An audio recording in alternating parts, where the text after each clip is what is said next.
Good evening. Thank you for joining me. We're going to take a look through the past tournaments, have a look at some of the stats, see how it all adds up, who's been the most consistent across the ground.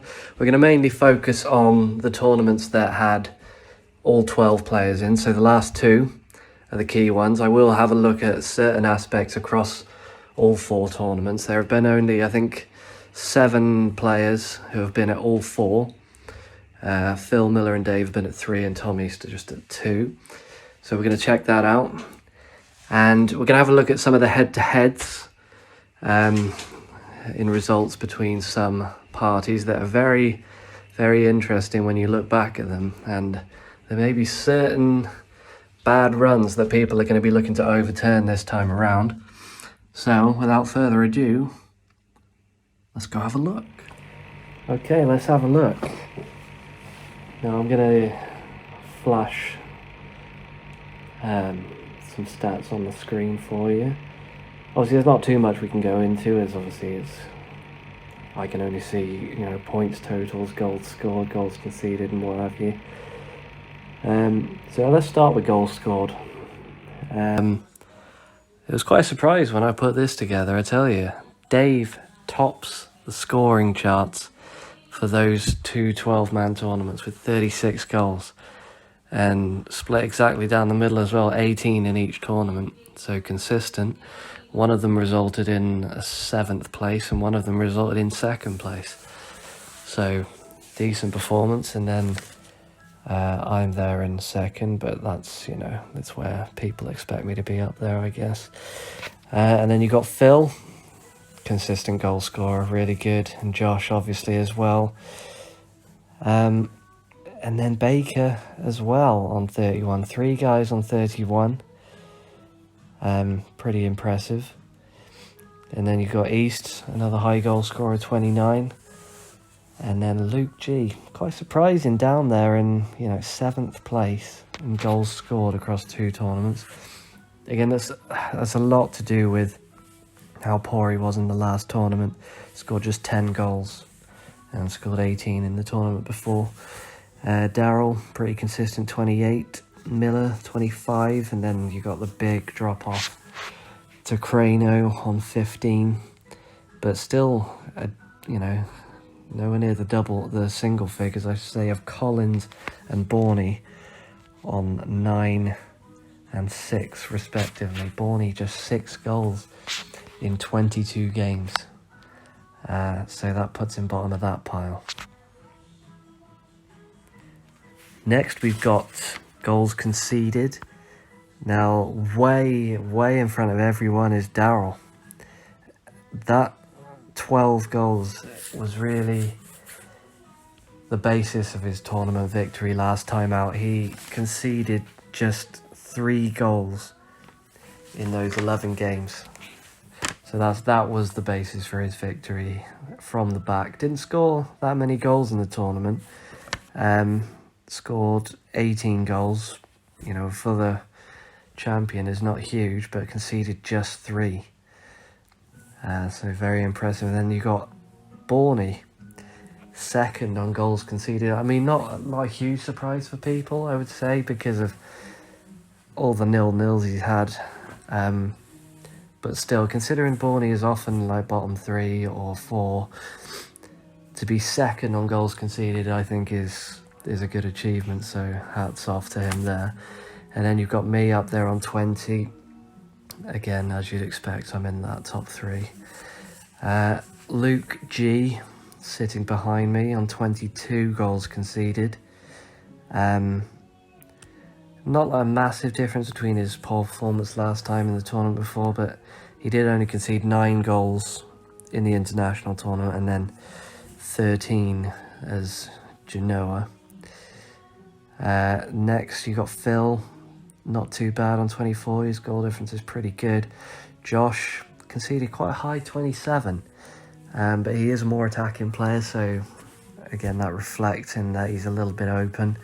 Collins conceding 27, so again not in that bottom group. Collins on goals conceded, but we can put that down to a lot of passing along his back line, to be honest. And then you got East, high goals conceded on 29, a bit leaky. Baker, high on 29. But again, reflected in how poor he was last time out. Conceded just 10 goals in the international tournament and conceded 19 last time out. Dave, high goals scored, the top goals scored, but high goals conceded, 30, almost bottom. Just one goal off bottom, conceded 30. So it's all about outscoring his opponent, really. So think of that tactically when you play him. Then you've got Miller and Crane at the bottom together. Miller is a good player, but he does definitely concede goals. 31. He was better last time out. Only conceded 11, but it was the tournament before the international tournament where he was Uruguay. I think he had a poor performance, conceded 20 goals in that tournament. That really hurt him. And then you got Crano. While he's, of the bottom three group, Crano scores the most goals. He also concedes the most goals. So, I mean, obviously Miller and Crane are on the same goals conceded, but I put Crane bottom because it just felt appropriate.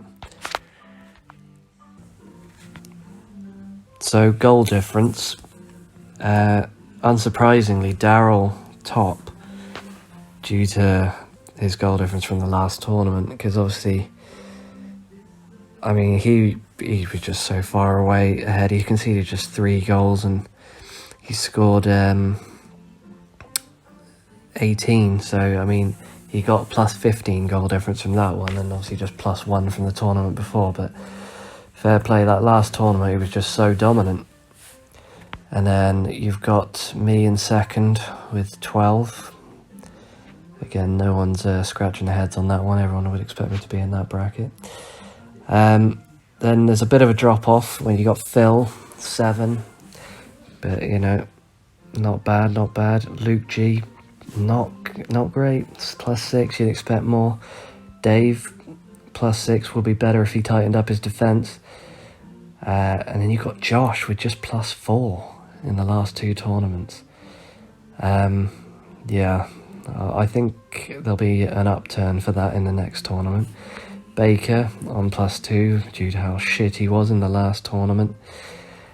Then you got East, concedes as many as he scores, bang on 0.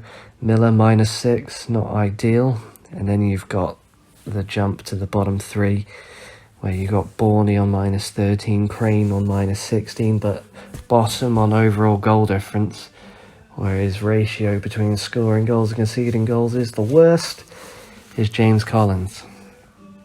So I'm sure he'll be disappointed by that, but I feel he deserves to be there. So I've done a points tally for the last 2 tournaments.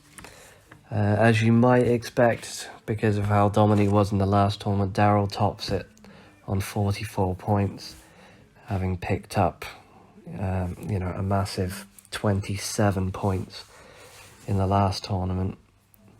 Only 17 in the tournament before, but still put him in a decent position and obviously built on that heavily.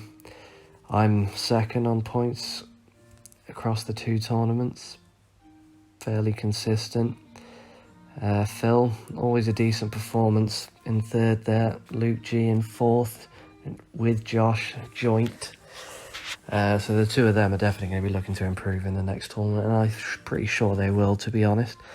Dave on a reasonable 34 after his good performance last time out. Baker, considering that he's on 28 there, and considering he had 25 points after the international tournament, to then only go to 28 with just 3 points in the last tournament is just shocking, and really he should be ashamed of himself. He really shat on the Champions Trophy there by not, following up. Obviously, France are a great team, but CSKA, it's not Luton Town. I mean, really poor. Can't emphasise that enough. I don't want to see a reigning champion come back and do that again. So Daryl, you'll need to be really delivering at this tourney.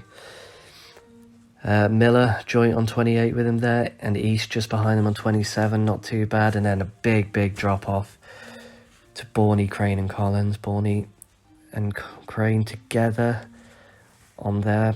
I put Borney just ahead because his goal difference across the two tournaments is slightly better than Crane's, so slipped him above him there.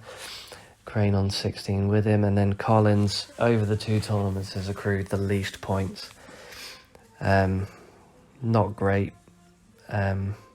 He got 8 points last time out and just 6 points the tournament before, giving him a grand total of 14 after 22 matches. Now I have done, just out of interest, I've tallied all the points across the 4 official tournaments that we've done. I've included everyone, even if you weren't at every tournament. I've just put your points tally there and I'll talk you through it now. As you might expect, due to how dominant Josh was in those first 2 tournaments, drawing 1 game and winning every single other game, he's topped by miles on 87 points. Impressive, can't argue with it, although he's been poor in recent tournaments, but as I said, he is my tip for this tournament coming. I'm second there, ahead of Luke G. Pleased with that. Hoping to maintain that in the next tournament. We'll see. Daryl, these are all people that have been, all 4 tournaments, obviously, as you'd expect, leading the line. Daryl, 59 points. Not brilliant, considering, obviously, the 27 points in the last tournament, making up, nearly half of what he's accrued in total across 4 tournaments. Phil, big drop off now because Phil, Miller and Dave have attended 3 tournaments, and very tight between the guys that have been at 3 tournaments, just 2 points separating them. Phil taking that by 2 points ahead of Dave and Miller. Also has better goal difference than both of them. And then you've got Borney, who was at all 4 tournaments, on 35. So, those 3 guys ahead of him there have all played 1 tournament less, but he can't keep up. Collins, even worse. Again, at all 4 tournaments on 33. Then you got East, who, not bad considering he's only been at 2 tournaments. Sitting just behind the guys who've been at all 4. And then you've got, amazingly, Crane, who's been at all 4 tournaments, sitting behind East, who's only had 2. Crane's first 2 tournaments, he scored 3 points, followed it up with 2 points. So, yeah, he has improved. He's definitely improved. But, yeah, that's a little embarrassing for him. But I thought we'd put it together just to see. Okay, so I'm just gonna talk you through these head-to-heads, basically. I'm not going to flash up the previous scores between them. I'll just talk you through them and try to do it as quickly as I can because this is dragging on this video. So first, Phil and Collins I found to be quite interesting, as Phil just cannot beat Collins. He lost 4-1 the first time they met at a tournament. Phil lost 4-1 to Collins. And then in the next tournament, he lost 2-0 to Collins. And then in the most recent, just a 1-1 draw. So Phil has never taken more than a point away from a match against James Collins, who, as we've already seen previously, is bottom of the points tally. So not great there. So again, that's one thing he's going to be looking to change, no doubt, this time around. Crane versus Collins. Collins has just got some interesting stats. Crane versus Collins is obviously a big grudge match.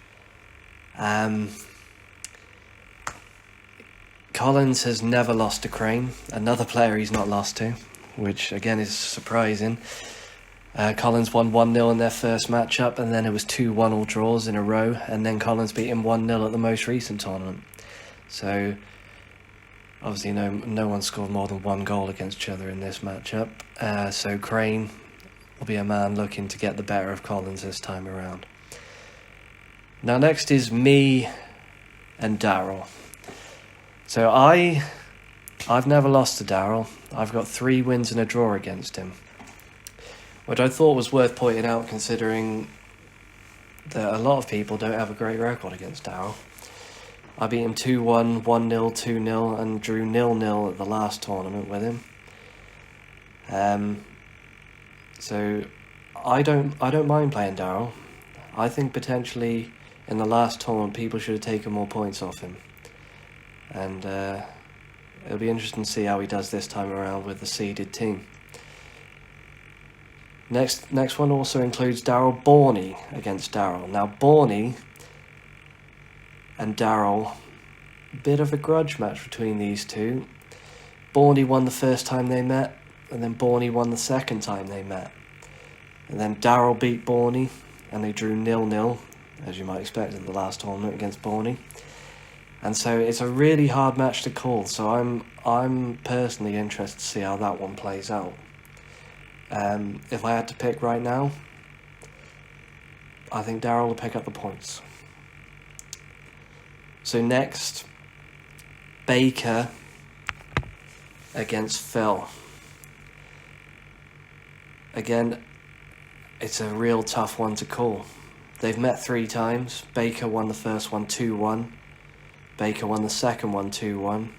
Phil beat Baker in the last one 3-2. So Baker has scored 2 against Phil in every match he plays him. And Phil has always scored against Baker. So always an interesting match, never a dull one, that one. So it'll be interesting to see how that one plays out this time. And if I had to pick, I would say I think Phil will do him. I think he'll get back to back. Next, Phil against Borney. Now, Borney is a bogey player for a lot of people, but not for Phil. Phil has played him 3 times, he's beaten 3 times. 2-1, 2-0 and 1-0. So that's one that I think that'll go for a 4th win for Phil, in my opinion. I think Phil's got the beating of him and doesn't seem to have any issues when he plays him. Now, Josh Collins. Now, Josh has beaten Collins every single time he's played him in the 4 tournaments. But in every single match he's played him, it's been 1-0.